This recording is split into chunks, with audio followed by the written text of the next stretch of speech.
जिन लोगों को हमारा प्रतिनिधित्व करना चाहिए वो लोग आज जीरो पे खड़े हैं, उनको भी समझना चाहिए कि आपकी कोई चर्चा ही नहीं करता टेलीविज़न पे, ठीक है ना। तो उन राजनीतिक दलों को भी सोचना चाहिए, और जो नए राजनीतिक दल आए हैं उनका भी कुछ नहीं पता भाई। तो ये सारी चीज़ें हैं, सब आप लोग जानते हो अच्छे से, मीडिया के साथी आप ही बनाने वाले हो, आप ही बिगाड़ने वाले हो, है ना। तो आप लोगों ने इनको अवेयर भी करना पड़ेगा, उनको चेताना भी पड़ेगा कि भाई ये खेल हो रहा है ना, इससे बाहर क्यों आप लोग, आप लोगों को भी तो बढ़ चढ़ करके हिस्सा लेना चाहिए था। आप लोगों ने जंतर मंतर में बड़े प्रोग्राम किए हैं, आज आप कहीं दिख नहीं रहे हो। तो हमारे जो समाज के दल हैं उनको भी आगे आना चाहिए, उनको घोषणा चाहिए, बल्कि वो 2100 की बात, 18,000 की बात नहीं, मायावती को घोषणा चाहिए कि हम लोग जो है ना 51,000 रुपये देंगे बौद्धिस्टों को। मैं तो उनसे अपील करता हूँ उनको आना चाहिए और पूरी दिल्ली बांटना चाहिए। मैं आप लोगों को बता दूं कि दिल्ली में जो सरकार चल रही है, ये हम सब ने मिलकर एक पार्टी बनाई थी और लाला जी जो है ना इसका नेतृत्व कर रहे थे। और इस देश में शुरू से ही बुद्धों के साथ जो है ना भेदभाव होता है। एक कहावत आप सब लोगों ने सुनी होगी कि हिंदू मुस्लिम सिख ईसाई आपस में हम भाई भाई, जबकि भाईचारे का संदेश देने वाले तथागत बुद्ध थे। और ये सब तो कसाई हैं, भाई नहीं हैं, कसाई हैं, एक दूसरे को काट करके मार करके ये लोग ख़त्म करना चाहते हैं। तथागत बुद्ध कहते हैं भाई पूरी दुनिया ही, पूरा संसार ही परिवार है। और ये लोग जो रेवड़ियाँ बांट रहे हैं, ये जो कर रहे हैं लोग, 18,000 रुपये देंगे, इतने देंगे, ये देंगे, वो देंगे, ये नहीं दे रहे। ये तो बाबा साहब अम्बेडकर ने पहले ही प्रावधान कर रखा कॉन्स्टिट्यूशन में, जो सब कुछ आपको दिया जा रहा है वो टुकड़ों में दिया जा रहा है। जो भी यहाँ के सिटीजन को फैसिलिटी दी जा रही है, नेशन की जिम्मेदारी होती है, राष्ट्र की जिम्मेदारी होती है कि अपने सिटीजन को हर फैसिलिटी वो दें, तभी देश प्रेम सामने आएगा। और नेशन में हमें क्या मिल रहा है, दूसरे संप्रदाय के लोगों को प्रताड़ना दी जा रही हैं, बौद्धों के साथ तो हमेशा से भेदभाव होता है। और जो मौजूदा सरकार है, इन्होंने जो ये मान दे रखा कि भाई हम लोग इनको 18,000 रुपये देंगे, मौलवियों को पहले दे ही रहे थे, अब ब्राह्मणों के लिए भी इन्होंने किया, जो मंदिरों में प्रवचन देते हैं, कथावाचक हैं, जो भी हैं। और जब ये आवाज़ बुद्धिस्टों ने, हमारे भंतों ने, महाथेरों ने, इन लोगों ने उठाई, तो केजरीवाल ने उनको डिटेन करवाया, उनको पुलिस से पकड़वाया। और अब आपको समझने की ज़रूरत ये है, दिल्ली और देश विदेश में बैठे जो लोग हैं, बुद्धिस्ट लोग हैं, और जो भी बाबा साहब अम्बेडकर को मानते हैं, उन लोगों को सोचने की ज़रूरत है, चाहे वो कन्वर्टेड हैं ना है।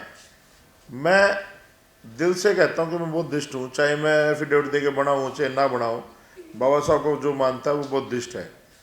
तो उन लोगों को समझने की ज़रूरत है, जो व्यक्ति हर बात में हनुमान मंदिर में घुसता है, अंदर जाता है, हर बात पे कहता है लक्ष्मी गणेश की फ़ोटो होनी चाहिए, लेकिन अपने शीश महल में वो अंबेडकर की फ़ोटो ऐसे एंगलों से लगा रखी कि जहाँ से ही फ़ोटो खींचोगे उनकी फ़ोटो आएगी। जो गुरुजी ने अभी बात कही कि एक व्यक्ति ने कहा था 10 करोड़ लोगों को बुद्धिस्ट बनाएंगे, वो कांग्रेसी हो गए, बुद्धिस्ट तो हुए नहीं। चलो खैर, उनका अपना विषय है, वो जो भी मर्जी करें, लेकिन उन्होंने क्या गुनाह किया था भाई? 22 प्रतिज्ञाएं तो पड़ी थी, भारत सरकार छापती है। और लाला जी ने क्या किया? उनको निकालने का काम किया। तो ये फर्जी अम्बेडकरवाद इस देश में चल रहा है राजनीतिक पार्टियों की तरफ से। बाबा साहब अम्बेडकर के लोगों को कोई कुछ नहीं देना चाहता, और आपको कोई कुछ देगा भी नहीं। आप समझो इस बात को, जो लेना आपको स्वयं लेना है। और मैं बड़ी कड़वी बात कहने जा रहा हूँ, हो सकता है मंच पे बैठे हुए भंतों को बात मेरी बुरी लगे, इन बौद्ध विहारों से बाहर निकलना पड़ेगा आप लोगों को, सोसाइटी में जाना पड़ेगा आप लोगों को। बहुत सारे ऐसे लोग भी हैं, मेरा खुद का अनुभव बता रहा हूँ मैं नाम नहीं बताऊंगा, लेकिन मैंने उनसे कहा किसी की उपसंपदा करानी है, तो उन्होंने कहा कि उसकी जाति क्या है। मगर जाति नहीं होती बुद्धिस्टों की। कह रहे नहीं भाई, मैं तो चमार था, चमार हूँ, चमार रहूँगा।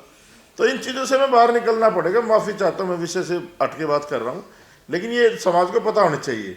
तो इन चीज़ों से बाहर निकल के हम लोगों एकत्रित होकर के, देश हमारा ही, ये तथागत बुद्ध का देश है, बाबा साहब अम्बेडकर का देश है। और चाहे हिंदू मुस्लिम सिख ईसाई कोई भी हो, 2-3% लोगों को छोड़ के सारे ही बुद्धिस्ट हैं।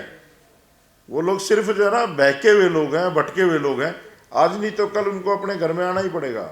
आज ये बड़ा हर्ष का विषय है कि चाहे किसी भी वजह से हो, हमारे बनते जो लोग हैं वो आज सड़क पे आने की बात कर रहे हैं। ये बहुत अच्छी बात है। जहाँ हक और अधिकारों का हनन होगा वहाँ हमें अपनी आवाज़ उठाने के लिए सड़कों के रास्ते तो अपनाने पड़ेंगे। तो आज मैं इस प्रेस कॉन्फ्रेंस का सारा श्रेय कुछ भाई को दूंगा जिन्होंने इतने अच्छे एफर्ट्स करे और ये शुरू से ही लगे रहते हैं इन चीज़ों में।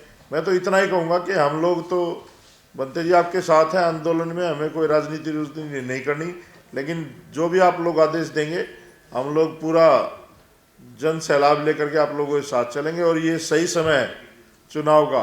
पूरी दिल्ली के लोगों से मैं अपील भी करना चाहता हूँ, जो पार्टी, मैं ये नहीं कह रहा फलानी पार्टी डिकड़ी पार्टी, जो पार्टी हमारे बनते जो लोग बैठे हैं इनके प्रस्ताव को स्वीकार करती है और अपने मैनिफेस्टो में करेक्शन करके इस चीज़ को ऐड करती है, मुझे लगता है उसको हमें सपोर्ट करना चाहिए।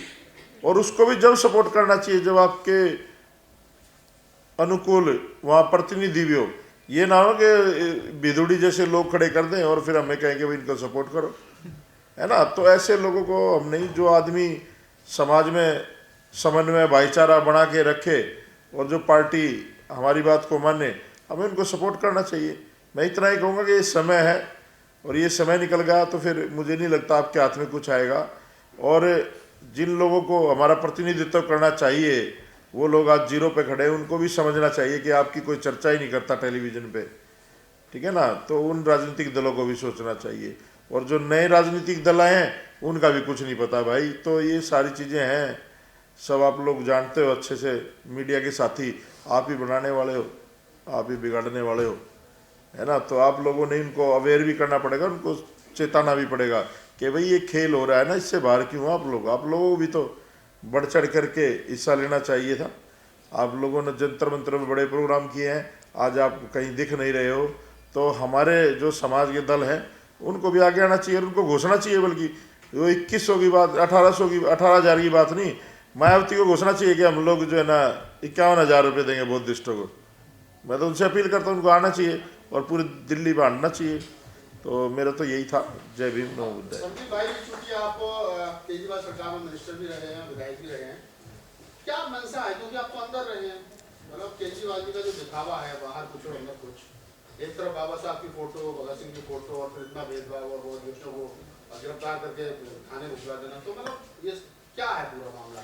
देखिए ये तो इनका चरित्र है ना। ये दिखते दूसरे टाइप से हैं लेकिन अंदर से हैं दूसरे टाइप से। जैसे बंते जी ने कहा कि बाहर जाते हैं तो कहते हैं हम बुद्ध की धरती से आए हैं, और यहाँ ये किस तरह का व्यवहार करते हैं वो आप लोगों ने पता ही। ये परंपरा है इन लोगों की। ये लोग कभी हमारे नहीं हो सकते। जहर की दवा शहद नहीं होती, है ना। और जहर तो चखना ही गुना है भाई, पेट भर के नहीं खाया जाता। यहाँ दिल्ली में लोग, ये जो हमारे वाल्मीकि हैं, चमार भाई हैं, सारे पेट भर भर के खा रहे हैं। तो इन नेताओं का पेट फाड़ना पड़ेगा आप लोगों को, जब जाकर के समाज कहीं निकलेगा पेट में से। कल केजरीवाल जी ने कहा है कि आरक्षण में क्रीमी लेयर लागू होना चाहिए और जिसको एक बार आरक्षण मिल गया उसको दोबारा नहीं मिलना चाहिए। देखिए ये चीज़ें बिल्कुल गलत हैं। ये क्रीमी लेयर की बात करें तो ये आर्थिक आधार पे तो है ही नहीं। ये जो सामाजिक और जातीय आधार पर हमारा शोषण हुआ है, हमें ये रिजर्वेशन उसकी वजह से मिला है। और ये तो समझौता था। बाबा साहब तो कभी नहीं चाहते कि रिजर्वेशन हो, वो तो रिप्रेजेंटेशन चाहते थे, है ना। तो ये चीज़ें गलत है, ये लोग गलत है। अपनी सरकार बना लो यार, कुछ पूछने की जरूरत नहीं पड़ेगी आपको, ना हमें कहने की जरूरत पड़ेगी।